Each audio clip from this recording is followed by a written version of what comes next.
जब जिंदगी बहुत संघर्ष में चल रही हो, बहुत दुख का जीवन चल रहा हो, बहुत कष्ट का जीवन चल रहा हो, बहुत कष्टमय जीवन चल रहा हो, तब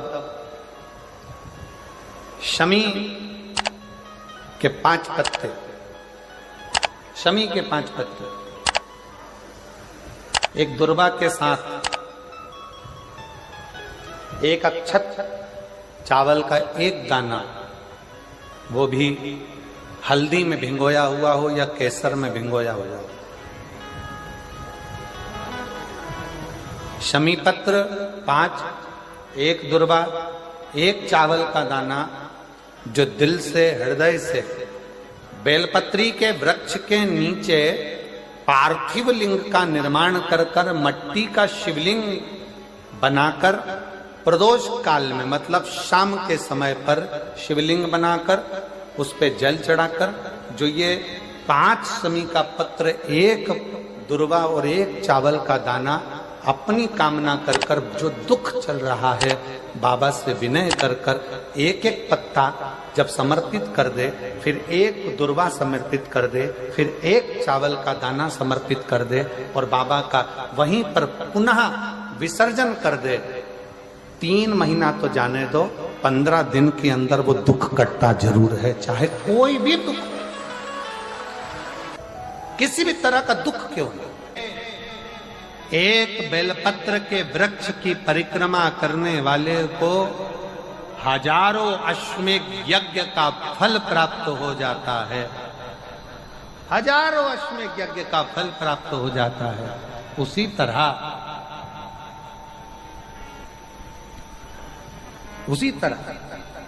एक पार्थिव लिंग का निर्माण करने वाले को, मिट्टी का शिवलिंग का निर्माण कर कर पूजन करने वालों को 12 ज्योतिर्लिंग के शिवलिंग के दर्शन का पुण्य फल प्राप्त।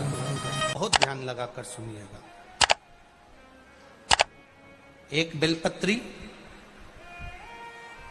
और उस बेलपत्री में एक चंदन की बिंदी और एक अक्षत का दाना मात्र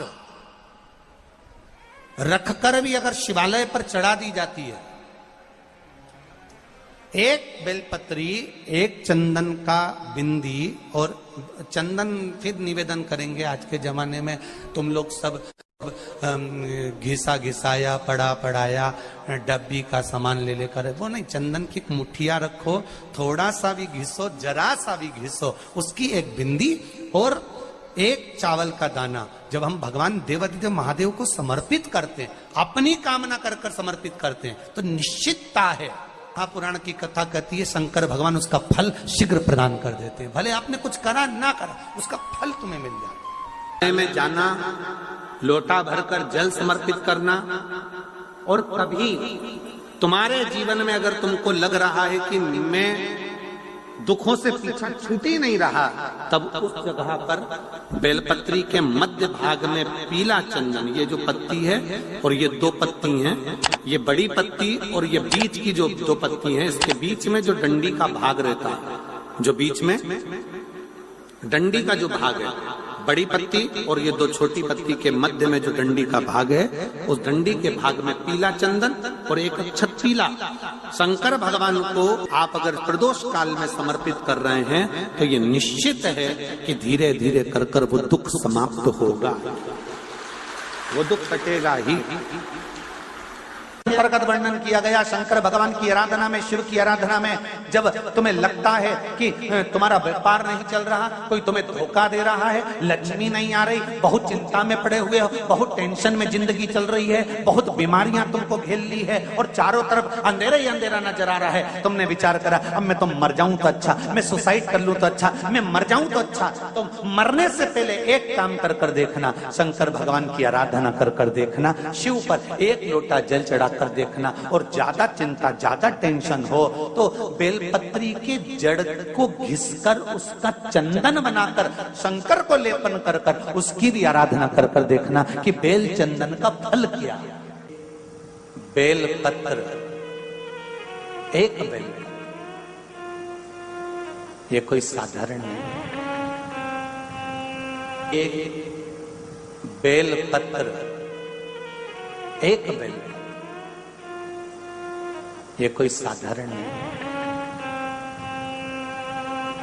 एक बेल। इसकी नीचे की डंडी से लेकर ये दो पत्तियां जहां लगी हैं और दो पत्ती से लेकर ये बीच की जो पत्ती है उसमें जो गैप है, उसमें जो जगह दिख रही है आपको, ये दो पत्ती से लेकर बीच की पत्ती के बीच में जो जगह खाली रहती है, 33 कोटि देवी देवताओं विराजमान रहते हैं इस बीच की जगह में। जब शिव जी को चढ़ाया जाता है तब इस पत्ती के बीच की जगह शंकर के शिवलिंग पर रखा जाता है, तो शिव जी इतने प्रसन्न होते हैं कि मेरी स्तुति करने के लिए ये भक्त 33 कोटि देवताओं को लेकर आया है, मेरी स्तुति करने के लिए। लोग चावल लाए, लोग अंबारियां लाए, धन लाए, दौलत लाए, संपदा लाए, पर एक शंकर का भक्त ऐसा होता है जो एक बेलपत्री के रूप में 33 कोटि देवताओं को, 64 योगिनियों को, आदि शक्तियों को शंकर को समर्पित करता है। कितना सुंदर संवाद है, कितना सुंदर बात कही कि भूल से भी किसी तीर्थ में नहीं गए, कहीं हमने गौदान नहीं करा, कहीं हम किसी तीर्थ में नहीं गए, हमने कहीं गौदान नहीं करा, हमने कहीं ब्राह्मण भोजन नहीं कराया, हम कहीं गंगा यमुना कावेरी सरस्वती नर्मदा छिपरा पुण्यवान नदी में हम स्नान नहीं कर पाए। शिव महापुराण की कथा कहती है भूलवश भी अगर पिपलेश्वर या बटकेश्वर किसी शिवालय पर भूल से भी अगर एक लोटा जल चढ़ जाता है तो देव अधिदेव महादेव सारे तीर्थों का फल अपने आप प्रदान कर देते हैं। भूल से भी चढ़ जाए।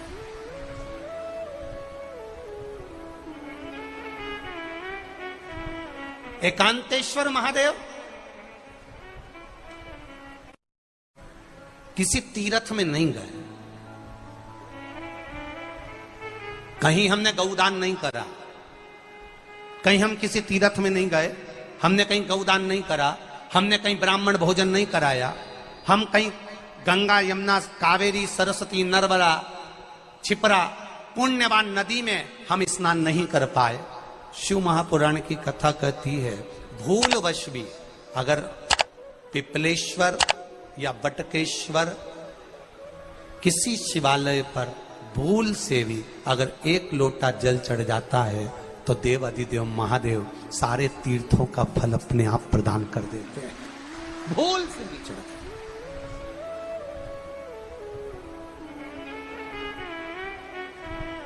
एकांतेश्वर महादेव जो कि एकांत में बैठा हुआ है, एकांतेश्वर महादेव अकेला बैठा है अलमस्त होकर। आप जा रहे हो गाड़ी लेकर, आप 4 व्हीलर गाड़ी में जा रहे हो, ट्रैक्टर में जा रहे हो, ट्राली में बैठकर जा रहे हो, क्रूजर में बैठकर जा रहे हो, 2 व्हीलर गाड़ी में बैठकर जा रहे हो, और एकांतेश्वर महादेव का मंदिर दिख गया कोई एकांत में, भले उसका नाम नहीं मालूम तुमको कि कौन सा महादेव, पर अकेला बैठा है जंगल में, वृक्ष की छांव में, एक ओटले पर, कोई दीवार नहीं, कोई जाली नहीं, कोई गेट नहीं, कुछ भी नहीं। ये शिव मंदिर में जाकर एक लोटा जल समर्पित करती थी, और शास्त्र कहता है कि शंकर के मंदिर में अगर एक लोटा जल कोई एक परिवार का व्यक्ति भी समर्पित कर रहा है तो समझ लेना कि वो अपनी 71 पीढ़ी को पार लगा रहा है। वो अकेला नहीं, 71 पीढ़ी को पार लगा रहा है। शिव महापुराण की कथा कहती है जब बच्चा गर्भ में आता है, माता के गर्भ में जब संतान आती है और माता के गर्भ में जब संतान रहती है, उस 9 महीने में स्त्री नारी अगर कहीं शंकर के मंदिर के सामने से निकल जाए, या शिवालय का जल स्त्री को मिला हो, या शंकर भगवान का कोई प्रसाद, या शंकर भगवान का कोई नाम जाप, या शंकर भगवान का कोई मंत्र जाप उस स्त्री के कानों में पहुंच जाए, तो जो गर्भ में बच्चा होता है वो बच्चा शंकर की कथा तक या शिवालय तक उसको बिना बोले ही वो अपने आप चला ही जाता है, पहुंच ही जाता है। उस गर्भ में रहने वाले बच्चे को भगवान शंकर के मंदिर के सामने से भी कोई गर्भवती स्त्री निकल कर चली जाती है तो उसका भी फल उसको प्राप्त हो जाता है। उसका भी फल उसको प्राप्त हो जाता, और वो फल साधारण नहीं होता। क्यों? बेलपत्री को जब भी चढ़ाया जाता है तो पीछे की डंडी पकड़कर नहीं चढ़ाया जाता। बेलपत्री को चढ़ाने के लिए मध्य भाग को, जैसे यह बेलपत्र होता है तो इसका मध्य की जो डंडी होती है, मध्य भाग होता है बेलपत्री का, तब मध्य भाग को पकड़कर हम भगवान शंकर को बेलपत्र समर्पित करते हैं। कोई भी बेलपत्र ऐसे नहीं चढ़ाता कि डंडी पकड़ के चढ़ा दिया, फिर पीछे की डंडी पकड़ के चढ़ा दिया, फिर पीछे की डंडी पकड़ के चढ़ा दिया, फिर डंडी पकड़ा, फिर चढ़ा दिया ना। मेरे देवादिदेव महादेव को जब भी बेलपत्र चढ़ाया जाता है तो मध्य भाग, पीछे की डंडी पकड़कर नहीं, मध्य भाग से भगवान शंकर को बेलपत्र समर्पित किया जाता। मध्य भाग से जब भी पकड़ेंगे तो मध्य भाग को पकड़कर बेलपत्र समर्पित करेंगे। क्यों?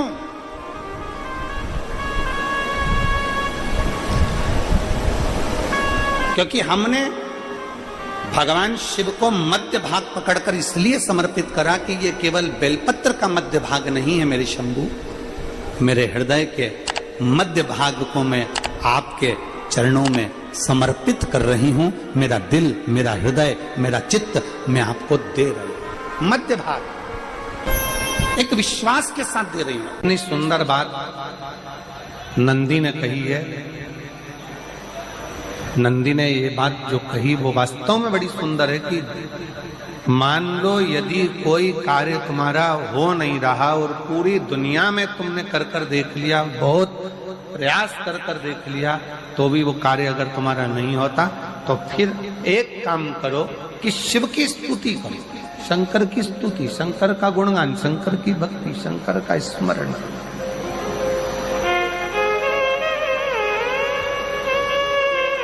फिर शिव की स्तुति करिए, शंकर से विनय करिए, शंकर से निवेदन करिए, शंकर का गुणगान करिए।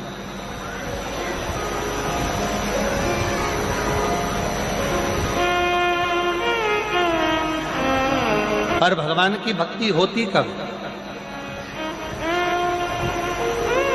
जितने आस्था चैनल पर कथा सुन रहे हैं, जितने फेसबुक यूट्यूब पर कथा सुन रहे हैं, जितने पंडाल में बैठकर शिव भक्त कथा को रसपान कर रहे हैं, उनसे निवेदन करूंगा कि शंकर की भक्ति होती कब है, शंकर का स्मरण कब होता है, शंकर की भक्ति कब होती है, शंकर की कथा सुनने में मन कब लग सकता है? जब अपने भीतर की अभिमत्ता, अपने भीतर का अहम, अपने भीतर का अहंकार, अपने भीतर की आसक्ति, अपने भीतर का काम, अपने भीतर की तृष्णा जब दूर हो जाए तो समझो कि आप शिव में मन लगा बैठे। कितने सारे लोग बैठे हैं यहाँ पर कथा में, सब पंडालों के अंदर लोग शिव भक्त बैठे हुए हैं। कई लोग ऐसे भी होंगे जिनका आकर बैठ तो गए पर दिल नहीं लगता। दो जल व्यक्ति के जीवन को बदलते। कितने जल? जम के बोलो जरा। दो जल। एक देवादिदेव महादेव के लिए भरा गया एक लोटा जल, और दूसरा है स्वयं के लिए भरा गया एक लोटा जल। यहाँ पर अगर बुजुर्ग मेरी माताएं बैठी होंगी, मेरी जीजियां बैठी हैं, मेरे जीजा बैठे हैं, बुजुर्ग जितनी माताएं बैठी हैं, वो पुराने समय का अगर लेख उठाकर देखेंगे तो पुराने समय के लोग भोजन करने बैठते थे ना, तो भोजन करने से पहले अपने पानी के लोटे को भरकर, अपना गिलास भरकर बैठते थे। किसी ने देखा है कि नहीं देखा? जम के बोलो जरा, देखा है आप लोगों ने? पुराने समय के लोग जब भोजन करने बैठते थे, पुराने समय के लोग जब भोजन करने बैठते थे तो अपना पानी का गिलास, अपना पानी का लोटा पहले भरकर आसन लग जाता था। बहू आसन लगा देती थी, बहू खाना बना देती थी, घर की पत्नी खाना बना देती थी, भोजन बना देती थी, घर के लोग भोजन दे देते थे। थाली कोई भी लगाकर लाकर दे, थाली कोई सजाकर लाकर दे, पर घर का जो व्यक्ति खाना खाने बैठता था, भोजन करने बैठता था, वो अपना पानी स्वयं भरकर बैठता।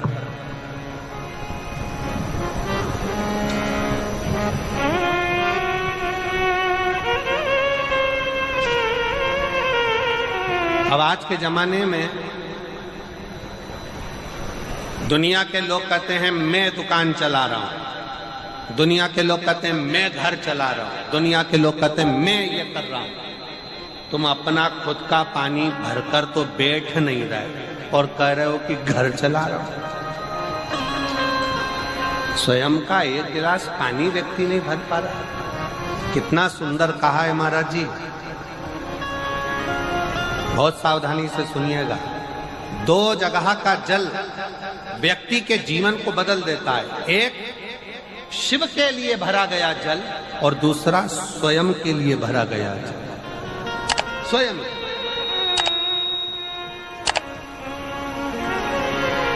शंकर के मंदिर में जा रहे हो, एक लोटा जल अपने घर से भरकर लेकर चले जाओ और अपने घर में जब तुम भोजन करने बैठ रहे हो, जब तुम रोटी खाने बैठ रहे हो, भोजन करने बैठ रहे हो, भोजन ग्रहण करने बैठ रहे हो, जब तुम भोजन को ग्रहण करने के लिए बैठ रहे हो, तब अपने घर में जब तुम भोजन ग्रहण करने बैठ रहे हो तो एक लोटा जल या एक गिलास पानी भरकर बैठो। बहू अच्छी है, पानी भरेगी, मना नहीं है। बेटा अच्छा है, पानी भरेगा, मना नहीं है। पोता अच्छा है, पोती अच्छी है, नाती अच्छा है, पंती अच्छा है, घर में सब अच्छे हैं। तुम्हारी पत्नी भी अच्छी है, तुम खाना खाओगे तो वो पानी ला कर दे देगी। तुम्हारी बहू भी अच्छी है, तुम भोजन करोगे तो वो पानी ला कर दे देगी। तुम्हारा परिवार का हर व्यक्ति अच्छा है, तुम्हारा कहना मानता है। तुम जिमने बैठोगे, भोजन करने बैठोगे तो वो पानी ला कर देगा। पर शिव पुराण की कथा कहती है, जो व्यक्ति भोजन करते समय अपना जल स्वयं भर कर बैठता है, उसकी जिंदगी में से 3 रोग समाप्त हो जाते हैं। कितने रोग समाप्त हो जाते हैं? 3। पहला, अपना जल स्वयं भरकर बैठने वाले के घुटने का कभी भी डॉक्टर उसके घुटने बदलने का बोलेगा ही नहीं, घुटना बदल ही नहीं सकता। स्वयं का जल भरकर बैठे। दूसरे नंबर पर, जिसकी रीढ़ की हड्डी में कमर से लेकर कंधे तक जिसकी हड्डी में दर्द होता हो, या जो सुबह सुबह सोकर उठता हो और उसके कंधे दुखते हो या पीठ दुखती हो। दूसरे नंबर का रीढ़ की हड्डी का दर्द। और तीसरे नंबर का, डॉक्टर को दवाई खा खा कर परेशान हो गए और आधा सिर का रोग, भुकुटी, ये भौएं दुखती हो, सिर दुखता हो, ये कान के पास का दर्द होता हो, तो अपना भोजन करते समय अपना पानी स्वयं भर कर बैठो। आपको ये 3 रोग से मुक्ति अपने आप मिलना प्रारंभ हो, अपने आप। अब किसी ने कहा, गुरुजी पत्नी पानी ला कर देती है, पति पानी ला कर देता है, बेटा पानी ला कर देता है, बहू पानी ला कर देती है, पोता पोती पानी ला कर देते हैं, नाती पंती पानी ला कर देते हैं, नौकर लगे घर में वो पानी ला कर देते हैं, सेवादार लगे घर में वो पानी ला कर देते हैं, तो हमको पानी लाना क्यों जरूरी है? तो अग्नि पुराण में वर्णन आता है कि जो घर में पानी जिस मटके में भरते हो, जिस हंडे में भरते हो, जिस बाल्टी में भरते हो, जिस टंकी में पानी भरते हो, पीने का पानी जिस हंडे में, मटके में, बल्टोई में, जिस गगरे में तुम भरते हो, वो स्थान पितरों का स्थान रहता है। जब हम पानी भरकर भोजन करने बैठते हैं तो हमारे पितर भी उस स्थान पर आकर निश्चित जगह पर बैठते हैं, और जब हम भोजन ग्रहण करते हैं तो हमारे पितरों के भाव का आशीर्वाद हमारे ऊपर पड़ जाता है, जिससे हमारे 3 दर्द समाप्त हो। स्वयं भरो, स्वयं।